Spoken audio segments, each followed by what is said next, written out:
Hello, my name is Christopher Trample. Like many children, I read the Chronicles of Narnia by C.S. Lewis as a boy. While I don't have specific memories of many of the books that I've read in my life, I do remember reading these. A friend and I were so engrossed, we stayed up late into the night reading. Lev Grossman, the author of the Magician series and most recently The Bright Sword, has said, the first installment in the series, The Lion, the Witch, and the Wardrobe, taught him what books are for. To transport us, if only for a little while, to another world. Although my memories of the Chronicles are overwhelmingly positive, one thing has always bothered me. Lewis's world building is so haphazard. Perhaps you've noticed this when you've read the books for yourself. Centaurs from Greek mythology rub shoulders with talking animals from the English nursery. Fairy tale giants appear alongside Lewis's own homegrown creatures. Father Christmas, aka Santa Claus, even makes an appearance. More on this later.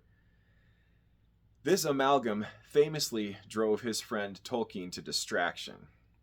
How could a man of Lewis's obvious literary talents tolerate such an incohesive composition? Michael Ward's book, Planet Narnia, explains at least some of the heterogeneity of the Chronicles. His thesis is that Lewis secretly associated each of the 7 Narnia books with one of the 7 heavens out of medieval cosmology. In this talk, I will explore the nature of this association and show how it explains some of the disparate elements that I've mentioned. I will also show how the planets function as spiritual symbols that motivate the plot and amplify the themes of these timeless masterpieces. Is it plausible that Lewis hid a secret key to the appreciation of the Chronicles? Wasn't he the matter-of-fact, down-to-earth Jack known to his closest friends? The answer to this question, in short, is no. C.S. Lewis was a complicated man. His friends sensed this complexity. His friend Tolkien regarded him as unfathomable. Owen Barfield described him as a mystery. Malcolm Muggeridge of Letters to Malcolm fame sensed some mystery that he was hiding from them. Masks are a prominent theme of his book Till We Have Faces. C.S. Lewis was also a man of secrets. George Sayer recognized Lewis's openness, but also stated that Jack never ceased to be secretive. The omissions from his autobiography Surprised by Joy, for instance, his adoptive mother, Mrs. Moore, is never even mentioned, led one of his circle, Humphrey Harvard, to joke that it should have been titled Suppressed by Jack. For more on this, I would encourage you to compare Alan Jacobs' The Narnian to Surprised by Joy. I think you'll notice some distinct differences there. Another example of Lewis's secretiveness would be the fact that he kept his civil marriage to Joy Davidman secret for the better part of a year. If we allow that Lewis was a man capable of keeping secrets, is it fair to say that the Chronicles call for an interpretive theme? After all, Christian theology explains much of the Narnia heptad. The author himself describes the theme of each book in this way. The Magician's Nephew tells the story of creation and how evil entered Narnia. The Lion, the Witch, and the Wardrobe tells the story of the crucifixion and the resurrection. Prince Caspian, the restoration of the true religion after a corruption. The Horse and His Boy, the calling and conversion of an outsider. The Voyage of the Dawn Treader, the spiritual life, especially in Reepicheep. The Silver Chair, the continued war against darkness. And the last battle, the coming of the Antichrist, the end of the world, and the Last Judgment. C.S. Lewis was sometimes asked why he didn't write more of the Chronicles. Why stop at 7? They were a commercial success. Often he was somewhat evasive in answering that question. One explanation that's been offered is that 7 is the number of completion in the Bible. Is there evidence for a literary secret beyond the more overt symbolism? Interestingly, the concept of hiddenness is a key part of Lewis's own literary criticism. For example, in 1940, he gave an address to the Martlets, which is the literary society of University College, Oxford, entitled The Kappa Element in Romance. Now, Lewis uses the word romance the way that we would probably use the word fantasy literature. Kappa he took from the first letter of the Greek word krypton, meaning hidden or cryptic. The kappa element is difficult to define. It's something to do with the quality of a literary work taken as a whole. Lewis used a number of words to try to capture it, including atmosphere, flavor, mood, and Donegality. What is Donegality? That's a neologism for most of us. Well, I define Donegality as that unique characteristic of a place that must be experienced to be understood. Lewis said that lovers of romance return to such stories in the same way we go back to fruit for its taste, to an air for what? For itself, to a region for its whole atmosphere, to Donegal for its Donegality, and London for its Londonness. It is something like essence, the intrinsic nature or indispensable quality of something, especially something abstract, that determines its character. While it took Lewis until 1940 to coin the term kappa element, he had been interested in it before this date. Writing to his friend Arthur Greeves in 1916, he praises the Gawain poet's power of getting up atmosphere and enthuses about the magical use of words in William Morris and George MacDonald that, like a composer's orchestration of a melody, fill the matter by expressing things that cannot be directly told. In that same year, he composed a story called The Quest of Blaharis and sent it to Greaves for his comments. These were not initially positive.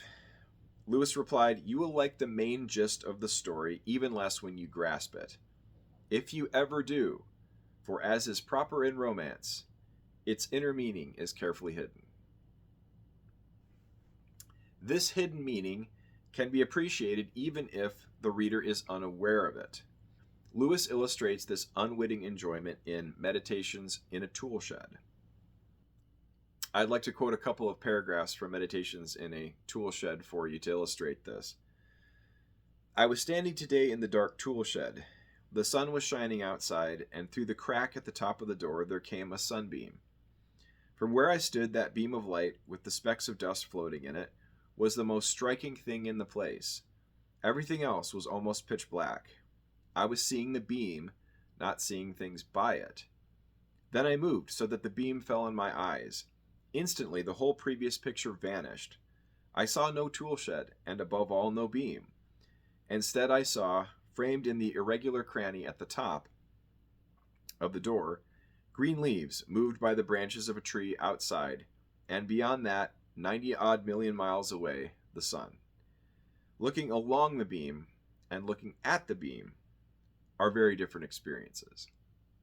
There are two somewhat technical terms that I would like to define at this point: enjoyment and contemplation. These were technical terms for Lewis.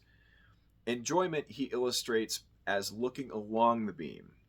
This is participatory or personal knowledge. You have to, in some sense, experience it to understand it. Contemplation is more rational, more external. He illustrates that as looking at the beam. It's external and personal. That which is enjoyed, atmosphere, Donegality, is itself invisible. Let us consider, then, whether the 7 planets of medieval cosmology could be hidden in the Narniad. First, what are the 7 heavens? First, you'll recall that the medieval person subscribed to a geocentric model of the universe. At the center of the universe, you have the Earth, and surrounding the Earth are 7 spheres, or 7 heavens. The nearest is the sphere of the moon, or Luna. Then you have the sphere of Mercury, Venus, Sol, or the Sun, Mars, Jupiter, and Saturn. Each sphere exerted an astrological influence on the events happening on Earth. To make this more explicit, let us consider the influence of each sphere in turn.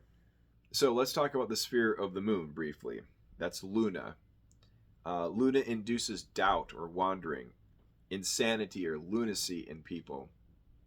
She's also associated with wetness. Mercury. Mercury produces quicksilver. Dante gives his sphere to benefit men of action. Separating and uniting are things that are encouraged by Mercury. Venus, of course, is the Roman goddess of love and fertility. Sol is the Roman sun god. It produces the noblest metal, gold, and is the eye and mind of the entire universe. It makes men wise. Mars is the Roman god of war. It encourages both negatives and positives. Negatives include cruelty, trouble, haughtiness, and then the positives of the righting of wrongs or justice, rescuing the meek, laughter, beauty, and keenness. Jupiter is the king of the gods. The jovial character is cheerful, festive, yet temperate, tranquil, and magnanimous. When this planet dominates, we may expect halcyon days and prosperity, Lewis writes in The Discarded Image. In Dante, wise and just princes go to this sphere when they die. And then Saturn. In the earth, his influence produces lead. In men, the melancholy complexion. In history, disastrous events. In Dante, his sphere is the heaven of contemplatives. He is connected with sickness and old age. This is also from The Discarded Image. Now, from that list alone, can you figure out which planet goes with which of the Narnia books? Ward suggests the following: The Magician's Nephew, Venus. The Lion, the Witch, and the Wardrobe, Jupiter. Prince Caspian, Mars. The Voyage of the Dawn Treader, Sol. The Horse and His Boy, Mercury. The Silver Chair, Luna. And The Last Battle, Saturn. But why would Lewis choose this planetary framework to support the Chronicles? He says in The Alliterative Meter, the characters of the planets, as conceived by medieval astrology, seem to me to have a permanent value as spiritual symbols. Lewis thought there was permanent symbolic value in all 7 planets. I would like to show how this symbolism works by examining the contribution of the planets to some of the Narnia books. I'm going to emphasize the Silver Chair. So let's interrogate Ward's claim that the Silver Chair was written under the influence of Luna, or the moon. Just to refresh your memory, Luna induces doubt, wandering, insanity, and lunacy, and is associated with wetness. I would like to discuss some of the plot of the Silver Chair before explaining how Luna infuses symbolism into the book. The 2 main characters are Jill and Eustace, who are students in an English school called Experiment House. And the story opens with the 2 children at school. Jill is behind one of the buildings crying, and Eustace discovers her there, asks her what's going on, and they start a conversation. There are a group of bullies at Experiment House that the 2 children just refer to as them, who are causing a lot of problems, and they start to chase Jill and Eustace. So Jill and Eustace flee from these bullies up a hill and end up opening a door in a wall that's usually locked, and find themselves not in Narnia, but on Aslan's Mountain. On Aslan's Mountain, there's a cliff, and if you'll remember, Jill is sort of playing around and teasing Eustace a little bit next to the cliff, making it seem as though she's going to fall, and he tries to pull her away and himself falls off the cliff. Aslan appears at this point and actually blows Eustace into the land of Narnia. Aslan tells Jill a story. In Narnia is an aged king who is sad because he has no prince of his blood to be king after him. He has no heir because he was stolen. No one in Narnia knows if he is alive, but he is. And then Aslan gives Jill a task: to seek that prince until he is found. You've died in the attempt, or returned to your own world. Aslan gives Jill 4 signs to guide her. Number 1, Eustace will meet an old friend in Narnia. If Eustace greets him, you will have help. Number 2, journey north to the land of the giants. Number 3, you will find writing on a stone in a ruined city, and you must do what that writing tells you to do. And 4, you will know the lost prince by this: he will be the first person on your journey to ask you to do something in my name. So there are 4 signs. Well, if you recall the book, they miss the first sign. Eustace does see an old friend in Narnia, in this case, the elderly Prince Caspian, but he doesn't greet him and they don't receive help. So they miss the very first sign. At this point, I'd like to start to explain some of what I would call the lunar motifs that you find in the silver chair. One of the lunar motifs is wetness. And of course, Puddleglum himself is a marsh wiggle. He lives in a wet place in a marsh. This is the first example of wetness, but there are a number of them. At the very beginning of the story, Jill is said to be crying on a damp path. Eustace sits on grass that is wet. I already mentioned Puddleglum, who lives in a marsh. And then Eustace, Pole, and Puddleglum are rowed by the gnomes of Bism on an underground sea. Another example is actually the name of Prince Rilian himself. We meet Prince Rilian. He's the lost prince that Aslan mentions at the beginning of the book. The prince's name is Rilian, and a rill is actually a small stream. So there's even a reference to water hidden in the name of Prince Rilian himself. So the second lunar motif I'd like to talk about is wandering. If you remember at the beginning, I mentioned that Luna induces wanderings astrologically. So Jill, Puddleglum, and Eustace's search for Prince Rilian is a search that is sort of fitless and hapless and suggests wandering. We also hear of the wanderings that Prince Rilian himself underwent when he was seeking his mother's murderer. To get back to the story a little bit, Jill, Pole, and Puddleglum do find the city of the giants. They do find letters written there that say "under me," and they end up going under the city into a place described as the underworld.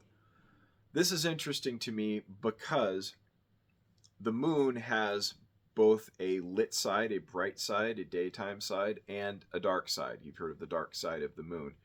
And this is mirrored in the story. Overland, the land of Narnia, where the sun shines, is like the light side of the moon.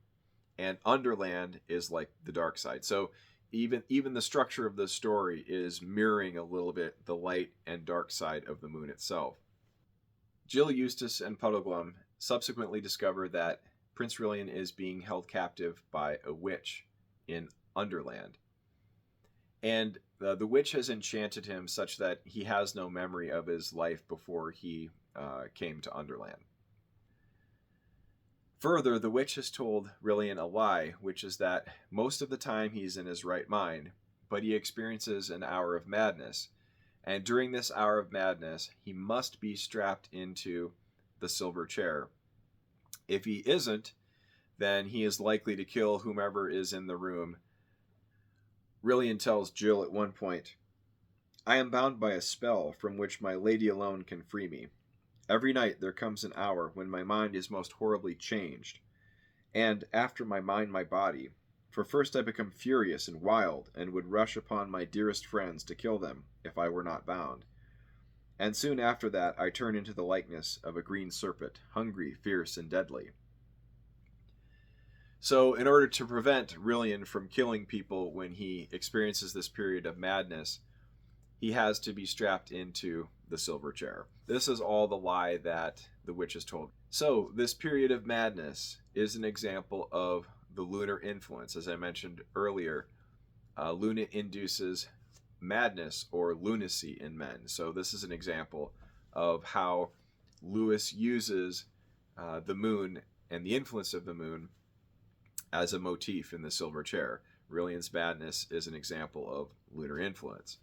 We see another example of lunar influence during the climax of the story. When Rilian is strapped into the silver chair, he is in fact sane. It's the 1 hour of the day when he is in fact sane.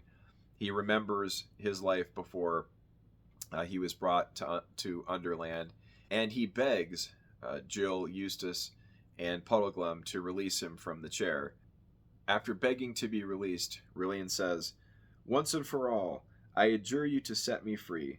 By all fears and all loves, by the bright skies of Overland, by the great lion, by Aslan himself, I charge you." Puddleglum recognizes that this is one of the signs.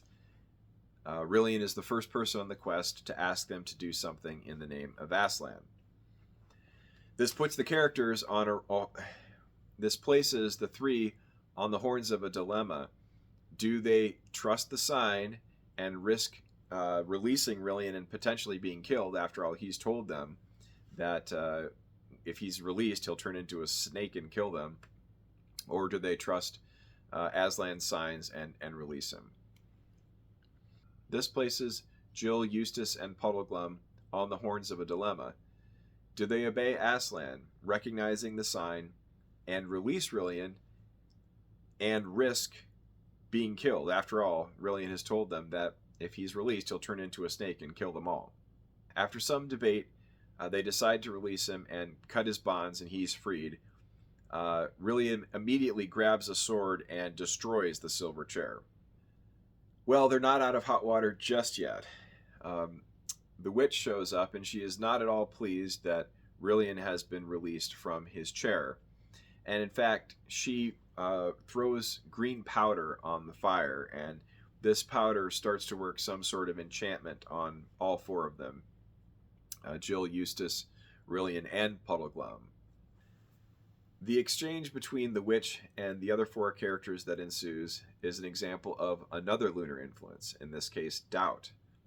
Rillian tells the witch that he is a prince of Narnia, and the witch's response is very interesting. She sort of walks gradually around the room playing this hypnotic melody on an instrument as the green powder is working its magic on the other four characters. And she questions whether Narnia even exists. And this is an example of yet another lunar influence, if you recall. Not only does the moon induce wanderings, it also encourages doubt. And so the witch tries to make the characters doubt that Narnia even exists. At one point, Jill mentions that she and Eustace come from another world, not Narnia, but our world. And the witch plays the same game. She questions whether or not our world is real. The influence of the witch's magic gradually increases, and it looks as though Jill, Eustace, Puddleglum, and Rillian are going to succumb to the witch's magic. However, Puddleglum comes to the rescue once more and actually stomps out the fire to break the enchantment. And he also says the following: I won't deny any of what you've said. This is speaking to the witch. But there's one thing more to be said. Even so, suppose we have only dreamed or made up all those things, trees and grass and sun and moon and stars and Aslan himself. Suppose we have. Then all I can say is that, in that case, the made-up things seem a good deal more important than the real ones. Suppose this black pit of a kingdom of yours is the only world. Well, it strikes me as a pretty poor one. And that's a funny thing when you come to think of it. We're just babies making up a game, if you're right. But 4 babies playing a game can make a play world which licks your real world hollow. That's why I'm going to stand by the play world. I'm on Aslan's side, even if there isn't any Aslan to lead it. I'm going to live like a Narnian as I can, even if there isn't any Narnia. So, thanking you kindly for our supper, if these 2 gentlemen and the young lady are ready, we're leaving your court at once and setting out in the dark to spend our lives looking for overland. Not that our lives will be very long, I should think, but that's a small loss if the world's as dull a place as you say. At this point, not Rillian, but the witch turns into a serpent and is dispatched by Puddleglum, Rillian, and Eustace. Now I'd like to discuss a little more fully how the lunar influence goes beyond a motif and operates as a spiritual symbol in the silver chair. I want to think a little bit more about the moon and the place of the moon in the medieval cosmos. The moon merely reflects the light of the sun. Luna is a submissive deity. She is a secondary deity. The submissiveness of Luna is a symbol in the silver chair. It's a symbol of Christ's submission to the Father. It is a symbol of Christ's filial submission to God the Father as his son. This is worked out in the story through the theme of obedience. Recall that Aslan charges Jill to remember the signs. Say them to yourself when you wake in the morning, and when you lie down at night, and when you wake in the middle of the night. This recalls, of course, Deuteronomy 6:6 from the Old Testament. Again, this is an echo of Christ's submissiveness to the Father. Jill is asked to remember and obey, just as Christ obeyed his heavenly Father. This is also related to the notion of sacrifice. Obviously, we just talked about how Puddleglum was willing to sacrifice his foot in order to release the four of them from the witch's spell.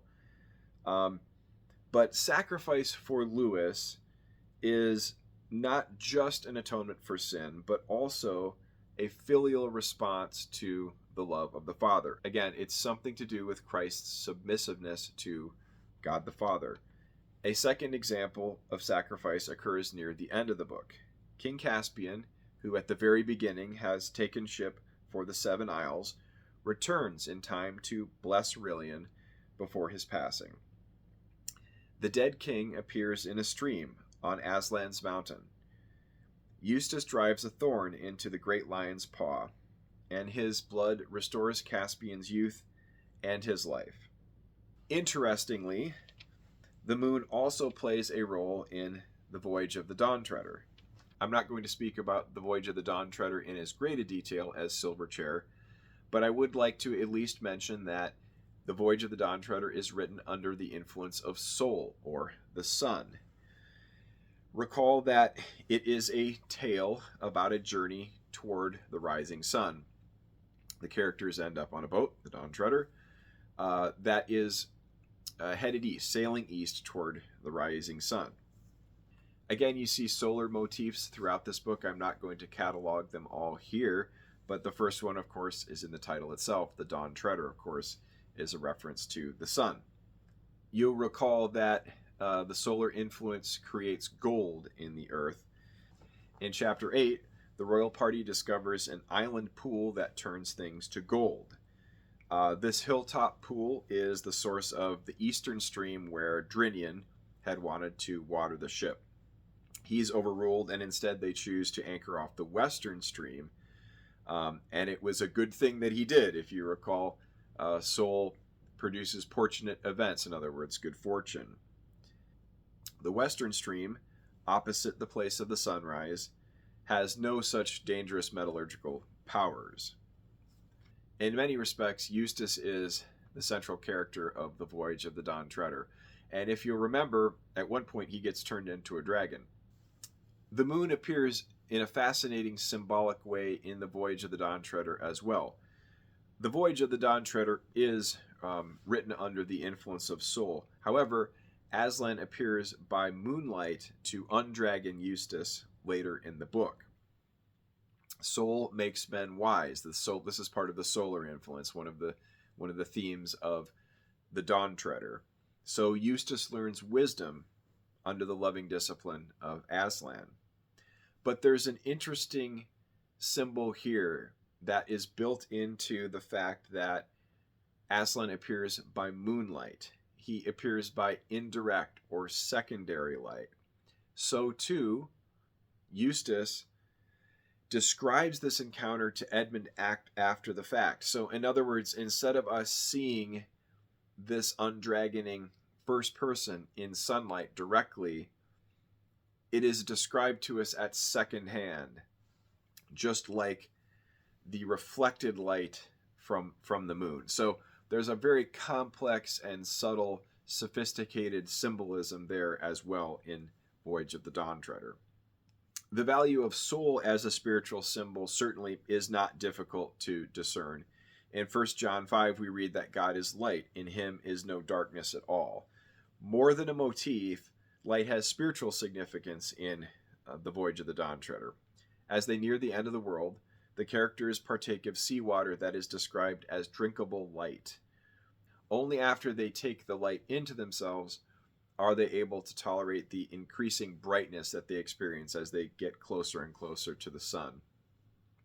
This is for me a picture of the indwelling of the Holy Spirit at conversion. 2 Corinthians 4:6, for God who said, let light shine out of darkness, has shone in our hearts to give the light of the knowledge of the glory of God in the face of Jesus Christ.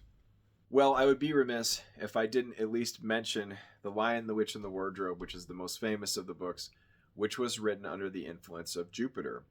Jupiter is, of course, the king of the gods, and we see many kingly motifs, sovereign motifs throughout The Lion. Lewis says in The Discarded Image that Jupiter the king produces in the earth rather disappointingly tin.